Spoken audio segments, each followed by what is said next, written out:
Hello दोस्तों, एक बार फिर से स्वागत है आप सभी लोगों का आज की इस नई वीडियो के अंदर। इस वीडियो के अंदर खासकर मैं आप लोगों को बताने वाला हूं, जो लोग Italy family reunion visa apply करना चाहते हैं उसके लिए क्या डॉक्यूमेंट्स आपको चाहिए होते हैं, फ़ोटो कैसी चाहिए होती है, एप्लीकेशन फॉर्म कैसा होता है और आपको कितनी जो वीज़ा फ़ीस होती है वो पे करनी होती है। जी हाँ दोस्तों, ये वीडियो इसी के ऊपर रहने वाली है। तो जिस भी भाई ने फैमिली रियूनियन वीज़ा अप्लाई करना है वो इस वीडियो को एंड तक पूरा वॉच करे, उसको टोटली इन्फॉर्मेशन जो है उस वीडियो में मिल जाएगी।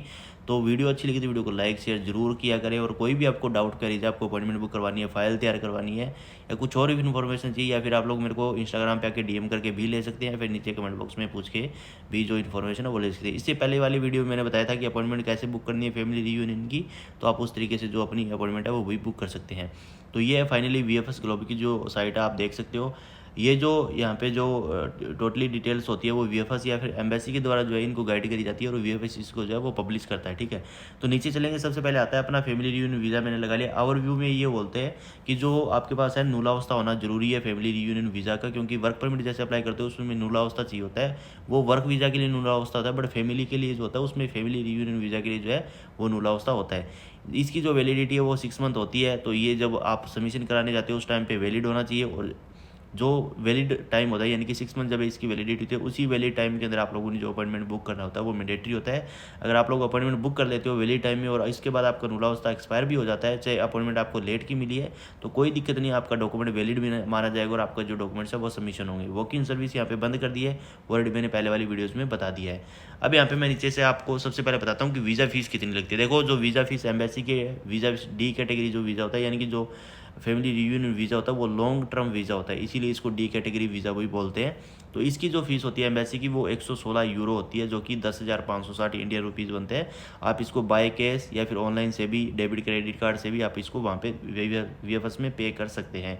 इसके अलावा थोड़े बहुत और सर्विस चार्जेस लगते हैं जो कि VFS के होते हैं, जैसे कोरियर हो गया, SMS हो गया, प्रीमियम लाउंज हो गया, या फिर आपने कोई और फैसिलिटी ले ली, जैसे कि आपने एप्लीकेशन फॉर्म वगैरह फिल करवा लिया है ना, तो इस तरीके के जो चार्जेस लोगे तो आपको ही पे करना पड़ेगा। और इसके बाद अपन चलते हैं तीसरी चीज़ पे जो कि मैं फ़ोटो स्पेसिफिकेशन के बारे में बताता हूँ, है ना, चेकलिस्ट बाद में बताऊँगा आप लोगों को।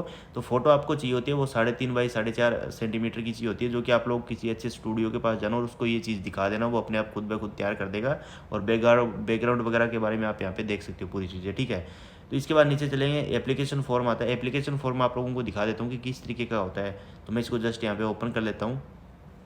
तो एप्लीकेशन फॉर्म अपना ओपन हो चुका है, आप यहाँ पे देख सकते हो। ये कुछ इसमें बेसिक डिटेल्स आपकी जो है वो सारी फिल करनी होती है आपके बारे में, है ना। आपका जो आपके डॉक्यूमेंट्स कहाँ से आ रहे हैं, आपका हस्बैंड वहाँ पे क्या करते हैं क्या नहीं करते, सारी चीज़ें इसके अंदर आप लोगों को फिल करके और आपने इस डॉक्यूमेंट्स को है वो साथ में कैरी करना होता है। ये बहुत ही मैंडेटरी डॉक्यूमेंट होता है। जब आप लोग कोई भी वीज़ा एप्लीकेशन करने जाते हो तो आपको जो वीज़ा फॉर्म होता है वो सबसे मैंडेटरी होता है। इसके बाद मैं वापस से यहाँ पे आ गया हूँ। यहाँ पे आप अपने सामने डॉक्यूमेंट्स रिक्वायर्ड कि अपने को डॉक्यूमेंट्स क्या होते हैं। जी हाँ दोस्तों, यहाँ पे एम्बेसी होती है, यहाँ पे उसने 3 जो चेकलिस्ट है वो प्रोवाइड करी है। पहली जो उन लोगों के लिए जो लोग अपने पेरेंट्स का वीज़ा अप्लाई करना चाहते हैं फैमिली रियूनियन में। दूसरा उन लोगों के लिए जो लोग अपने बीवी को या फिर हस्बैंड को बुलाना चाहते हैं। अगर आप लोग वहाँ पे बीवी गई है तो अपने हस्बैंड को, और हस्बैंड गया तो बीवी को। तीसरा आता है कि आप अपने बच्चों को, यानी कि अपने बच्चों को बुलाना है, तो उसके लिए जो डॉक्यूमेंट चेकलिस्ट है वो क्या है। तीनों केस में अलग अलग डॉक्यूमेंट चेकलिस्ट है, बट 4-5 ऐसे कॉमन डॉक्यूमेंट्स है जो कि तीनों केस के अंदर आप लोगों को चाहिए होता है। फोटो, पासपोर्ट, एप्लीकेशन फॉर्म और फैमिली रियूनियन का जो नूला होता है वो तीनों ही केस में आपको मैंडेटरी होता है। तो सबसे पहले बात करते हैं पेरेंट्स के बारे में कि पेरेंट्स की जो चेकलिस्ट होती है वो कैसी होती है, उसमें क्या क्या डॉक्यूमेंट्स आप लोगों को चाहिए होते हैं। तो आप ऊपर यहाँ पे देख सकते हो, documents for family reunion visa for parents of Indians residing in Italy.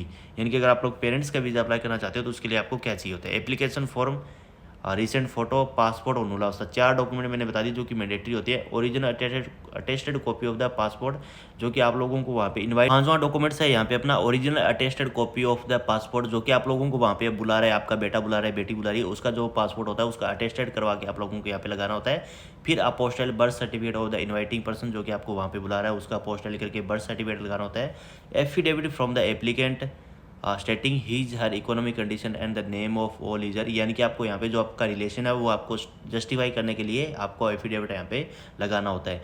इसके बाद प्रूफ ऑफ इकोनॉमिक डिपेंडेंसी, यानी कि इसके बारे में आपको प्रूफ लगाना है। इकोनॉमिक यानी कि जो आपके फंड वगैरह होते हैं उस हिसाब से आपको आप उसके साथ में जो है वो प्रूव कर सकते हो। बैंक स्टेटमेंट वगैरह यहाँ पे जो जिस तरीके से बता रखा है आप देख सकते हो।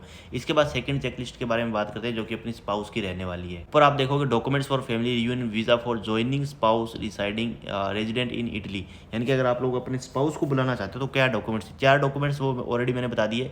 एप्लीकेशन फॉर्म और पासपोर्ट, फोटो और नुला होता है, ये 4 डॉक्यूमेंट आपको मैंडेटरी होती है। फिर जो भी पर्सन आपको वहाँ पे बुला रहा है उसका ओरिजिनल जो अटेस्टेड कॉपी होती है पासपोर्ट की वो आपको चाहिए होता है। फिर ओरिजिनल अटेस्टेड कॉपी ऑफ परमिशो दी सोजोर्नो, यानी कि आपको वहाँ पे जो बंदा रह रहा है उसकी परमिशो दी सोजोर्नो जो होती है उसकी अपने फोटो कॉपी निकलवा के उसको अटेस्टेड करवा के आपने उसको साथ में लगाना होता है। इसके बाद ड्यूली अपोस्टेड बर्थ सर्टिफिकेट आपको चाहिए होता है, ठीक है। इसके बाद नीचे चलेंगे ड्यूली अपोस्टेड मैरिज सर्टिफिकेट, यानी कि अगर आप लोग अपनी हस्बैंड या वाइफ को बुला रहे हो तो उसके लिए जो आपका मैरिज सर्टिफिकेट होता है वो आपको अपोस्टल करवा के ही यहाँ पे लगाना है। अगर आपको पोस्टल सर्विस चाहिए, चाहे आपको मैरिज सर्टिफिकेट करवाना है या फिर आपको पीसीसी या फिर बर्थ सर्टिफिकेट, कोई भी डॉक्यूमेंट अगर आपको पोस्टल करवाना है तो आप उसके लिए एक बार मेरे को डीएम करके जो इन्फॉर्मेशन है वो ले सकते हैं। इसके बाद डिक्रा सोनी सोसिताव दी अतो नोटोरियो, ये भाई इटालियन में लिखा है तो मेरे को वो थोड़ा ऐसा इतना इटालियन नहीं आता, तो आप लोग उसको माइंड मत करना। ये डॉक्यूमेंट्स भी आपको चाहिए होता है।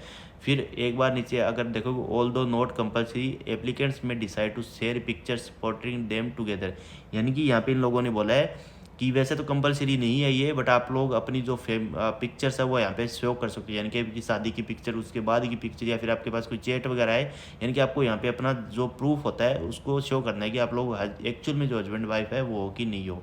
फिर नीचे आता है endorsement of spouse name in applicant's passport as well as spouse passport, यानी कि आपका जो पासपोर्ट होता है आपका हस्बैंड वाइफ का, आपके नाम एक दूसरे में अपने पासपोर्ट के अंदर जो है वो होना चाहिए, या फिर उसका कोई प्रूफ आप लोगों को देना पड़ेगा, या फिर आप पासपोर्ट भी अपना नया बनवा के उस तरीके से दिखा सकते हो। बाकी जो डॉक्यूमेंट्स वगैरह होते हैं वो आपको एसडीएम वगैरह से यहाँ पे जो वेरीफाई करवा के लगाने होते हैं। अब जो फाइनल चेक लिस्ट है वो अपनी है चिल्ड्रन की, उसके ऊपर चलते हैं। उसमें बताता हूँ कि क्या डॉक्यूमेंट्स जो आपको चाहिए होते हैं अगर आप लोग अपने बच्चों को इटली में बुलाना चाहते हो। तो यहाँ पे अगर आप देखोगे documents for family reunion, visa for children, यानी कि अगर आप लोग अपने बच्चों को बुलाना चाहते हो जो कि 18 साल से कम है उनके बारे में, तो 4 डॉक्यूमेंट मैंडेटरी है। एप्लीकेशन फॉर्म, फोटो, पासपोर्ट और नुला होता है, ये ऑलरेडी मैंने बता दिया है।